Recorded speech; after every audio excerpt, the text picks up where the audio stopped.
जय जय जगन्नाथ नमस्कार। संध्या खबर रे ओम न्यूज आपण मान को जणुछि हार्दिक अभिनंदन।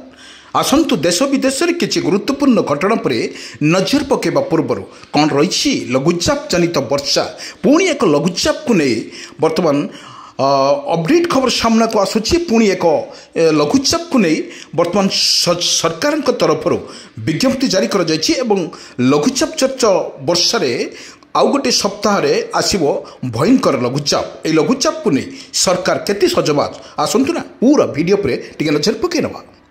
आसंता सप्ताह आसूची आउ एक लघुचाप। काली 5टी जिला को प्रबल वर्षा पिछा छाड़ुनी लघुचाप। आसंता सप्ताह आसूची आउ एक लघुचाप। उत्तर पश्चिम बंगोपसागर में एक नूतन लघुचाप सृष्टि संभावना रही एने पूर्वान करिछि आंतर्जातिक पाणीपाग विज्ञान बसन जो अपडेट खबर सामना को नहीं बर्तमान आसंता सप्ताह शेष आड़ को सृष्टि हो पारे लघुचाप प्रभाव में राज्यर प्रबल वर्षा संभावना रही। सेपटे राज्य में आउरी 4 दिन वर्षा ने आकलन करिछि आंचलिक पाणीपाग विज्ञान केन्द्र। आज प्रबल वर्षा 4 जिला को नुआपड़ा कलाहांडी रायगड़ा गजपति येलो वार्निंग जारी करिछि। बाकी समस्त जिले में हालकारु मध्यम धरणर वर्षा संभावना रही। आसंता काली 5 जिला को प्रबल वर्षा हो पारे। गंजाम गजपति केउंझर सुंदरगढ़ मयूरभंज प्रबल वर्षा संभावना।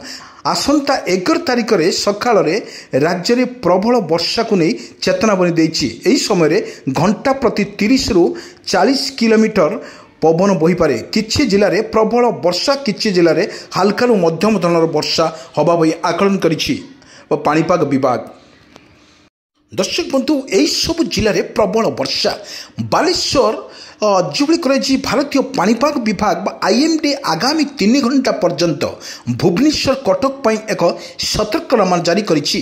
पाणीपाग संस्था अनुजाई 3 घंटा मध्य खोर्धा भुवनेश्वर समेत एवं कटक जिले में एवं झड़ तोफान वज्रपात सहित हालकारु मध्यम धरणर वर्षा हो पारे। लोकों को पाणीपाग उपरे नजर रखिबाकू एवं वज्रपात रक्षा करने सुरक्षित स्थान को जीवाकू परामर्श दि जाइछि। किंतु आमे आपण मानकु कहि रखुछु एभरी संध्या बा आज संध्या 6टा पर्यंत अनुगुल बौद्ध रायगड़ा गजपति एवं कंधमाल जिले में वज्रपात प्रबल वर्षा सह पवन हो पारे बोली आकाश आकलन करिछि पाणीपाग विज्ञान। किंतु अनुगुल बौद्ध देवगढ़ ढेंकानाल गजपति जगतसिंहपुर झारसुगुड़ा कंधमाल केन्द्रापड़ा मयूरभंज संबलपुर एवं सुंदरगढ़ केतेक स्थान में मध्यम धरणर वर्षा हो पारे बोली आकलन करिछि पाणीपाग विज्ञान केन्द्र। अपडेट खबर सामना को आसूची केतेक राज्य ओडिशार अर्थात बालेश्वर भद्रक जाजपुर केन्द्रापड़ा कटक जगतसिंहपुर पुरी खोर्धा नयगड़ा गंजाम गजपति सुंदरगढ़ झारसुगुड़ा बरगढ़ संबलपुर देवगढ़ अनुगुल ढेंकानाल केन्दुझर मयूरभंज सोनपुर बौद्ध नुआपड़ा बलांगीर कलाहांडी कंधमाल रायगड़ा मालकानगिरी जिले कि 2टी स्थान में हालकारु मध्यम धरणर वर्षा रही अपडेट खबर देछि। किंतु यह सहित घंटा प्रति झटका पवन बेगर 30 रु 40 किलोमीटर बेगर पवन बोछि। आज प्रबल वर्षा परिमाण धीरे धीरे कमुछि किंतु आ गोटे सप्ताह पुणी एक लघुचाप को नहीं बर्तमान सतर्क सूचना जारी करिछि पाणीपाग विज्ञान केन्द्र। किछि जिले में बर्तमान जो भाई अपडेट खबर सामना को आसूची बर्तमान आज भली भली वर्षार तांडव क्रीड़ा रहिबो एवं एही परिप्रेक्षी रे आमे आपण मानकु कहि रखुछु किपरि भाव रे ओडिशार यार प्रभाव निश्चित भाव रे पडुछि एवं लघुचाप जनित वर्षा रे ओडिशार बर्तमान बेहाल परिस्थिति रहिछि। किंतु आमे गोटे कथा कहूछु आपण मानकु दर्शक बंधु एही भली वर्षा लगातार भाव रे ओडिशा रे घांटुछि एवं लगातार भाव रे पछकु पछ लघुचापटी सृष्टि होगा फल ओडिशार बर्तमान बेहाल परिस्थिति सृष्टि होती। दर्शक बंधु आमे किछि दृश्य आमे आपण मानक नहीं जाउछु सीधा सड़क भद्रक जिला को जो जिले में लगाण वर्षा फल गाँ दाण्डे बर्तमान देखंतु किपरि भाव में पानी ठिया होइछंती स्त्री लोक माने एवं पानी यातायात रास्तार आंठुए आंठुए पानी लोक माने जीवन जीवन करुछंती। किंतु एही परिप्रेक्षी सरकारंकर एक विज्ञप्ति जारी होइछि लघुचाप जनित वर्षा ଭିଜୁଛି ସାରା ଓଡ଼ିଶା। ଲଗାଣ ବର୍ଷା ଫଳରେ ଓଡ଼ିଶାର ଏକ ବେହାଲ ପରିସ୍ଥିତି ସୃଷ୍ଟି ହେଉଥିବା ବେଳେ ଭଦ୍ରକ, ବାଲେଶ୍ୱର, କଟକ, ପୁରୀ, ଗଞ୍ଜାମ, ଗଜପତି, ରାଉରକେଲା, ଢେଙ୍କାନାଳ, ପାରାଦୀପ, ମୟୂରଭଞ୍ଜ ଏହିଭଳି ଜିଲ୍ଲାମାନଙ୍କରେ ଅତି ପ୍ରବଳ ବର୍ଷାକୁ ନେଇ ସତର୍କ ସୂଚନା ଜାରି କରିଛି ଆଞ୍ଚଳିକ ପାଣିପାଗ ବିଜ୍ଞାନ କେନ୍ଦ୍ର।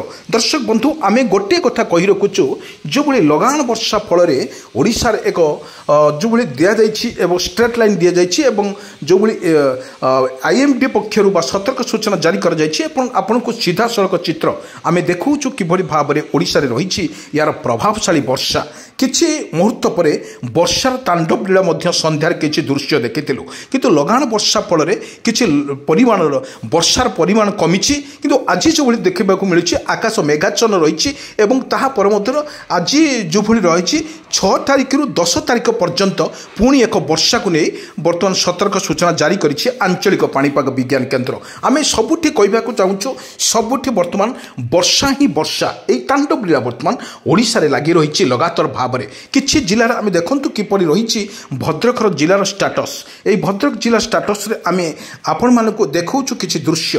ଏହି ଦୃଶ୍ୟ ହେଉଛି ଭଦ୍ରକ, ବାଲେଶ୍ୱର, କଟକରେ, ପୁରୀର ଏବଂ ଯେଉଁଭଳି ଓଡ଼ିଶାରେ ରହିଛି ତା'ର ଲଘୁଚାପ ଜନିତ ବର୍ଷା ମଧ୍ୟ ରହୁଥିବା ବେଳେ କିଛି ପରିମାଣରେ ଆମେ ଦେଖିଥିଲୁ ଏହାର ବର୍ଷାର ତାଣ୍ଡବ ଲୀଳା ମଧ୍ୟ ଓଡ଼ିଶାରେ ବିସ୍ତାର କରୁଛି।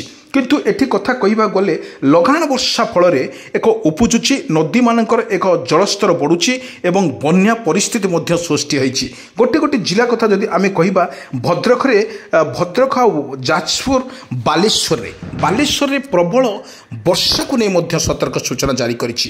କାରଣ ଏଠି ଆମେ ଆପଣମାନଙ୍କୁ କହି ରଖୁଛୁ ଜଳକା ନଦୀ ଏବଂ ମହାନଦୀ, ବୁଢ଼ାବଳଙ୍ଗ, ବୈତରଣୀ ନଦୀମାନଙ୍କରେ ଏକ ବନ୍ୟା ପରିସ୍ଥିତି ସୃଷ୍ଟି ହେଉଥିବା ବେଳେ ଲଘୁଚାପ ଜନିତ ବାରମ୍ବାର ଲଘୁଚାପ ଫଳରେ ଓଡ଼ିଶାର ବର୍ତ୍ତମାନ ବେହାଲ ପରିସ୍ଥିତି ସୃଷ୍ଟି ହୋଇଛି। ଦର୍ଶକ ବନ୍ଧୁ, ଆମେ ଗୋଟିଏ କଥା କହି ରଖୁଛୁ, ଯେଉଁଭଳି ଭାବରେ ଓଡ଼ିଶାରେ ରହିଛି ଲଘୁଚାପ ଜନିତ ବର୍ଷା, ଏହି ଲଘୁଚାପ ଜନିତ ବର୍ଷାରେ ବର୍ତ୍ତମାନ ବେହାଲ ପରିସ୍ଥିତି ହେଉଛି ଓଡ଼ିଶା।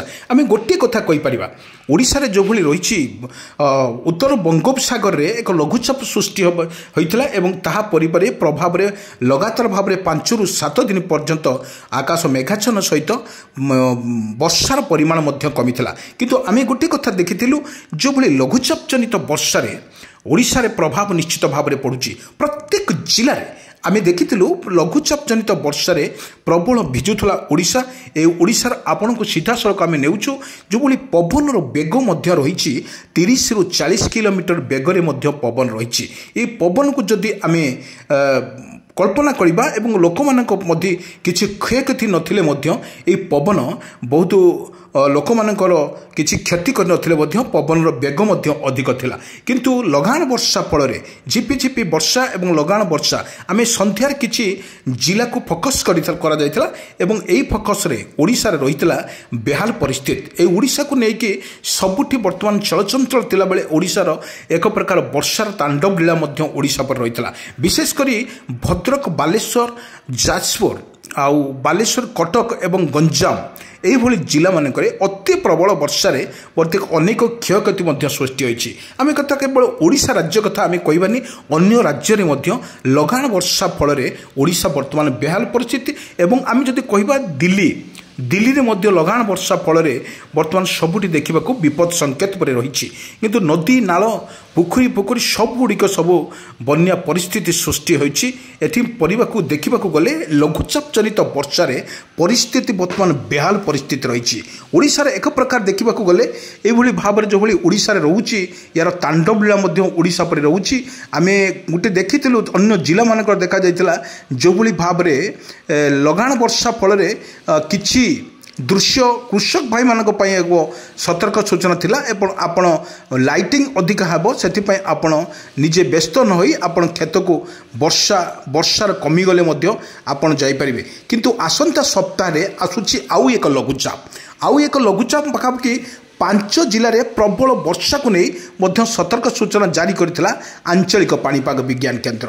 କିନ୍ତୁ ଆମେ କହି ରଖୁଛୁ ଆପଣମାନଙ୍କୁ କିଭଳି ଭାବରେ ଓଡ଼ିଶାର ବର୍ତ୍ତମାନ ପାଣିପାଗ ସଂସ୍ଥାନରେ 3 ଘଣ୍ଟା ମଧ୍ୟରେ ପ୍ରବଳ ବର୍ଷାକୁ ନେଇ ମଧ୍ୟ ସତର୍କ ସୂଚନା ଜାରି କରିଛି ଆଞ୍ଚଳିକ ପାଣିପାଗ ବିଜ୍ଞାନ କେନ୍ଦ୍ର।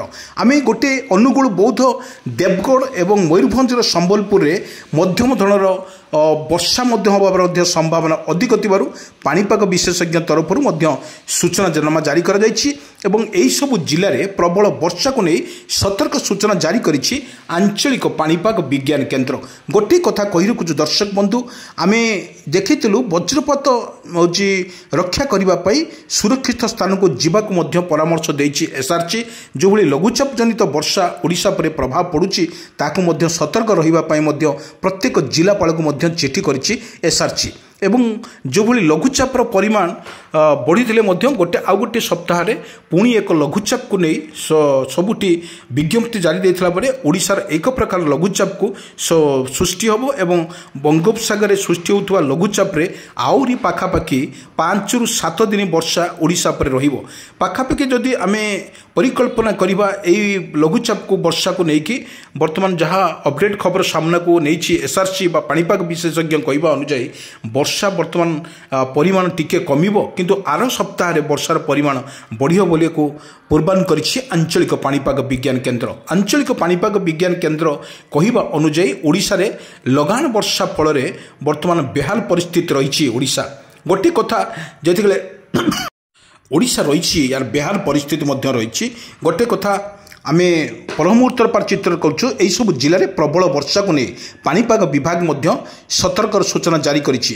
ସତର୍କ ସୂଚନା ଜାରି କରୁଥିବା ବେଳେ ଆମେ ଗୋଟିଏ କଥା କହିପାରିବା ଯେଉଁ ଦିଆଯାଇଛି ଅନେକ ଜିଲ୍ଲାରେ ଯଦି କେନ୍ଦୁଝର କଥା କହିବା, ମୟୂରଭଞ୍ଜ ଜିଲ୍ଲା କଥା ଯଦି କହିବା, ସମ୍ବଲପୁର ଏବଂ ସୁନ୍ଦରଗଡ଼ କଥା ଯଦି କହିବା, ଏହି ସ୍ଥାନରେ ଅତ୍ୟଧିକ ବର୍ଷା ଫଳରେ ଅନେକ କ୍ଷୟକ୍ଷତି ହୋଇଛି ଓଡ଼ିଶାରେ।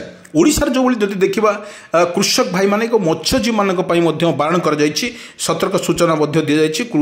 ଯଦି ମତ୍ସ୍ୟଜୀବୀମାନେ ଏବେ ଯେଉଁ ସେମାନଙ୍କ ପାଇଁ ଏକ ଗୁରୁତ୍ୱପୂର୍ଣ୍ଣ ଦିନ ନାହିଁ ଏବଂ ଲଘୁଚାପଟି ଧୀରେ ଧୀରେ କମିଛି କିନ୍ତୁ ଆଉ ଗୋଟେ କଥା ହେଉଛି ଲଘୁଚାପ ଜନିତ ବର୍ଷା କିନ୍ତୁ ଗୋଟିଏ ସପ୍ତାହ ପରେ ପୁଣି ଏକ ଲଘୁଚାପ ଭୟଙ୍କର ଅଧିକ ଥିବାରୁ ସତର୍କନାମା ଜାରି କରିଛି ଆଞ୍ଚଳିକ ପାଣିପାଗ ବିଜ୍ଞାନ କେନ୍ଦ୍ର। ଦର୍ଶକ ବନ୍ଧୁ, ଆମେ ଗୋଟିଏ କଥା କହିବାକୁ ଯାଉଛୁ, ବର୍ତ୍ତମାନ ଲଘୁଚାପ ପଛକୁ ଲଘୁଚାପ ଥିଲାବେଳେ ସତର୍କ ସୂଚନା ଜାରି କରିଛି ଏସ୍ଆର୍ସି।